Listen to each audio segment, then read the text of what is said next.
Hello friends, जय Hind.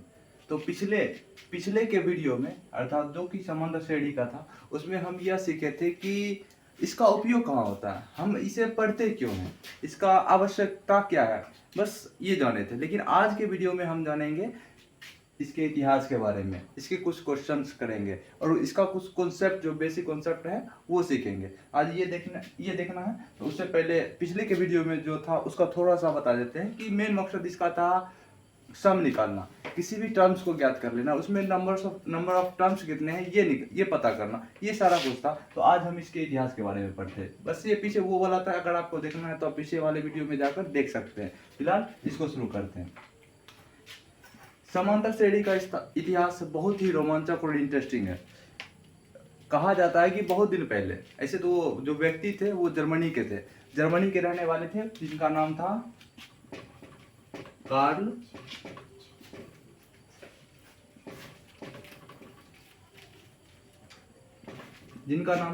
Friedrich Gauss. कहा जाता है कि वो बहुत छोटे से उम्र में, जब वो 11 वर्ष के थे या फिर 12 वर्ष के थे, तो तभी अपने क्लास में पढ़ रहे थे। क्लास का लास्ट पीरियड चल रहा था, लास्ट टाइम चल रहा था, छुट्टी होने वाली थी। लेकिन टीचर, मतलब लास्ट में बच्चा भी थोड़ा सा बोरिंग फील करने लगता है, साथ ही साथ टीचर को भी वैसा लगने लगता है। तो वही लग रहा था, तो टीचर सोचे कुछ ऐसा इंटरेस्टिंग चीज दे दिया जाए जो कि स्टूडेंट तब जब तक करे तब तक छुट्टी होने का समय हो जाएगा।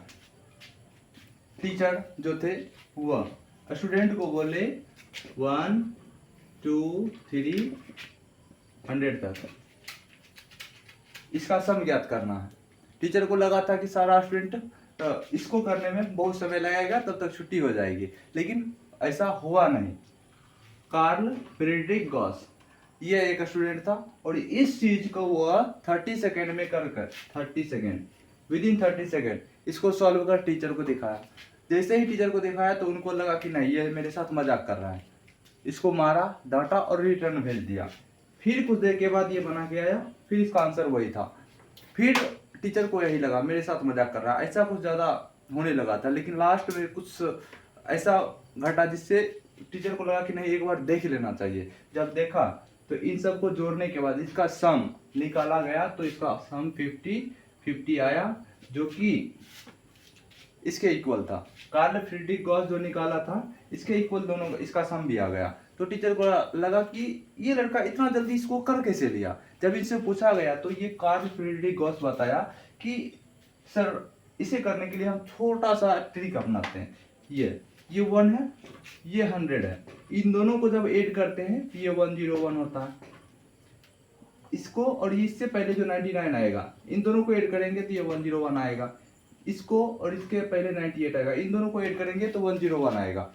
इसी तरह से अगर ऐड करते जाए तो टोटल टर्म हो जाता है 50। यानी कि ये जो 101 आएगा, ये टोटल 50 टर्म आएगा। 50 टर्म, अब ये 50 टर्म है और ये है 101। जैसे कि अगर 2 2 2 5 बार लिखा हो तो उसका वैल्यू 10 होगा। तो पॉइंट ये है कि जब हम इसको और इसको ऐड करते हैं तो 101 आता है, इसको और इसको ऐड करते हैं तो 101 आता है। इसी तरह से टोटल 50 टर्म बनते हैं, जो कि 101 लाता है। 50 टर्म बनता है जो 101 लाता है। तो ये हुआ। जिस तरह से, जैसे अगर हमें ये इसको ऐड करना हो तो ऐड करेंगे तो ये 10 होगा। लेकिन एक दूसरा विधि क्या है, ये 2 लिखा हुआ है, टोटल 5 टर्म है, तो 5 टर्म हो गया इंटू 2, सब 2 है तो 2 लिख दिए, तो इसका वैल्यू डायरेक्ट 10 आ जाता है। ठीक उसी प्रकार से ये टोटल 50 टर्म बना था, ये 50 हुआ। लेकिन ऐड करने के बाद आया कितना, 101। ये 101 50 टर्म था, 101 अर्थात 101 ऐसे करके 50 टर्म। इस वजह से 50, इसको डायरेक्ट 101 से गुना कर दिया गया, तो ये 50 आ गया, ये बना था। लेकिन इसी को ध्यान में रखते हुए Sn, इसका जो सम का जो आज हम फॉर्मूला पढ़ते हैं Sn, ये बना था n/2 into a plus L. A जहां पर फर्स्ट टर्म हो जाता है और ये l लास्ट टर्म हो जाता है, ये n/2। जैसे ये n number of terms total 1 से 100 तक, 100 टर्म था, ये 100 आ गया, बटा नीचे 2 है, ये 2 दे दिए। ऐसा a फर्स्ट टर्म है, फर्स्ट टर्म 1 है, ये 1 हुआ, प्लस लास्ट टर्म l अर्थात ये 100 वाला, ये 100। तो 1, इसको जब काटेंगे, इसको जब कट करेंगे तो ये 50 आएगा, 50। ये इंटू हुआ 101, ये हो गया, तो इसका आंसर 50 एंड 50। इसी से कार्ल फ्रेडरिक गॉस ने जो ये बताया था, ऐसा शॉर्ट ट्रिक लगाया और इसको बनाया, इसी के आधार पर ये फार्मूला निकल कर आया।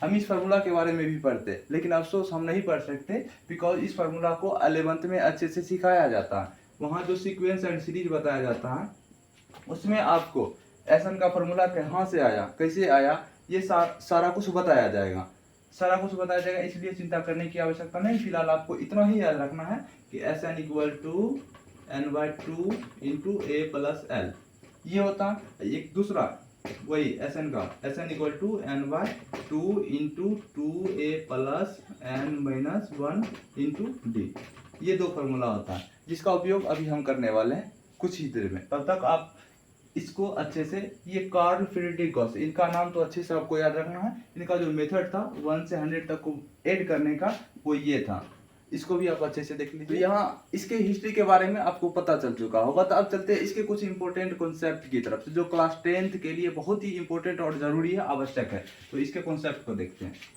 इसके कुछ महत्वपूर्ण स्टेटमेंट को देखते हैं, तथ्य को देखते हैं, जो क्लास 10th में आपके काम आने वाला है।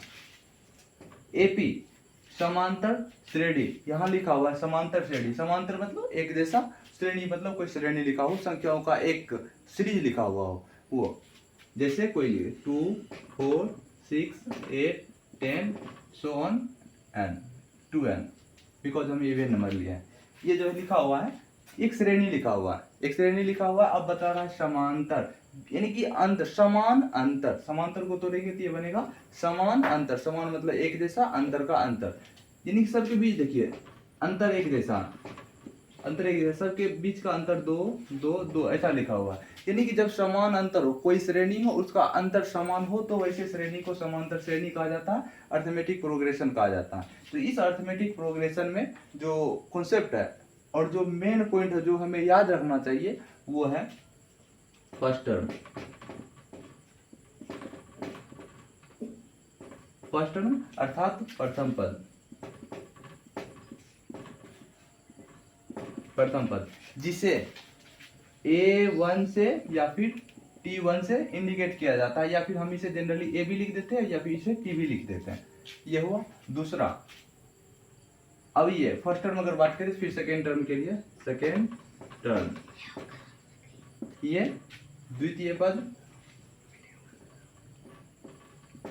द्वितीय पद, इसे A2 से या T2 से इंडिकेट किया जाता है। उसी तरह से थर्ड टर्म के लिए, थर्ड टर्म अर्थात तीसरा पद, ये हो जाएगा A3 और T3। ऐसे ही चलते जाएगा। लास्ट में लास्ट वाला टर्म होगा तो इसको मान लेंगे लास्ट टर्म, लास्ट टर्म अर्थात अंतिम पद, ये हो जाएगा AN, एन अर्थात लास्ट। ये थर्ड टर्म A3। उसी तरह से बढ़ते जाएंगे 4th 6th 5th 6th ऐसे होते जाएगा, तो लास्ट में आएगा लास्ट टर्म।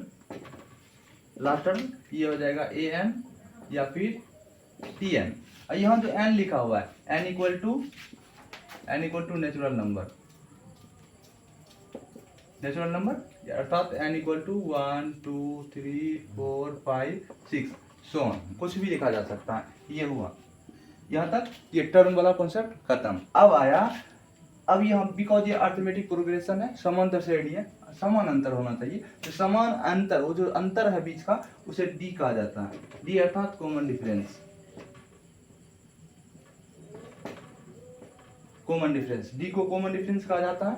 फर्स्ट टर्म को A1, सेकंड टर्म को A2, थर्ड टर्म को A3, ठीक उसी प्रकार से लास्ट टर्म को N कहा जाता है, और उसके बीच के अंतर को कॉमन डिफरेंस अर्थात डी कहा जाता है। अब पॉइंट ये है, फर्स्ट टर्म तो हुआ, लास्ट टर्म भी हो गया, कॉमन डिफरेंस भी हो गया, और ये लास्ट टर्म जो और एक उसमें नंबर जितने भी अंक लिखा हुआ है, जैसे कि 2 4 6 8 एक सीरीज लिखा हुआ है, इसमें जितना भी संख्या होगा, जितना भी संख्या, टोटल नंबर ऑफ टर्म्स, एक पॉइंट आता है टोटल नंबर ऑफ टर्म्स अर्थात कुल पदों की संख्या,